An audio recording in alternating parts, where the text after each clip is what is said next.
Cricket से जुड़ी तमाम खबरें, वर्ल्ड रिकॉर्ड, आईसीसी रैंकिंग और आने वाली सीरीज के शेड्यूल से बाखबर रहने के लिए सब्सक्राइब करें बी ऑफिशियल चैनल को और दबाएं बेल के बटन को ताकि आप हमारी लेटेस्ट वीडियो सबसे पहले देख सकें।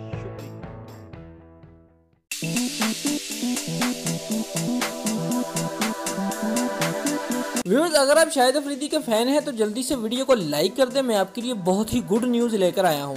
व्यूअर्स, कौमी क्रिकेट टीम के साबिक कप्तान शाहिद अफरीदी ने रूस में 14 जून से शुरू होने वाले फुटबॉल वर्ल्ड कप के लिए अपनी पसंदीदा टीम का नाम बता दिया। व्यूअर्स, असगर अली शाह स्टेडियम कराची में मीडिया से गुफ्तगू करते हुए शाहिद अफरीदी का कहना था कि उनकी गुज़िश्ता वर्ल्ड कप में भी पसंदीदा टीम जर्मनी थी और इस वर्ल्ड कप में भी वो मौजूदा फुटबॉल आलमी चैंपियन को ही सपोर्ट कर रहे हैं। व्यूअर्स, कराची में रमज़ान टूर्नामेंट के हवाले से शाहिद अफरीदी का कहना था कि कराची रोशनियों का शहर रहा है और यहाँ पर जो बड़े बड़े रमज़ान टूर्नामेंट्स होते हैं उन्हें मीडिया के भी बहुत सपोर्ट हासिल होती है।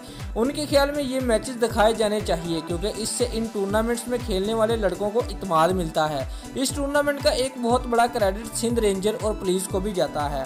व्यूअर्स, आईसीसी वर्ल्ड 11 के लिए अपना आखिरी मैच खेलने के सवाल पर शाहिद अफरीदी का कहना था कि उन्हें बहुत पहले से यकीन है कि अल्लाह जिसको चाहे इज्जत देता है और उनके लिए भी अल्लाह ने यह दिन लिखा हुआ था। वो अल्लाह के शुक्रगुजार हैं कि उन्होंने बतौर पाकिस्तानी लॉर्ड्स के तारीखी मैदान में वर्ल्ड 11 की क़यादत की, जो पाकिस्तान के लिए भी बड़ा एजाज़ है। मुझे पाकिस्तानी अवाम की जानब से जितना प्यार मिला है मेरे लिए ये भी बहुत है। दोस्तों, अगर आपको हमारी ये वीडियो पसंद आई है तो लाइक और कमेंट लाजमी करें और हमारे चैनल को सब्सक्राइब करना मत भूलिए। शुक्रिया।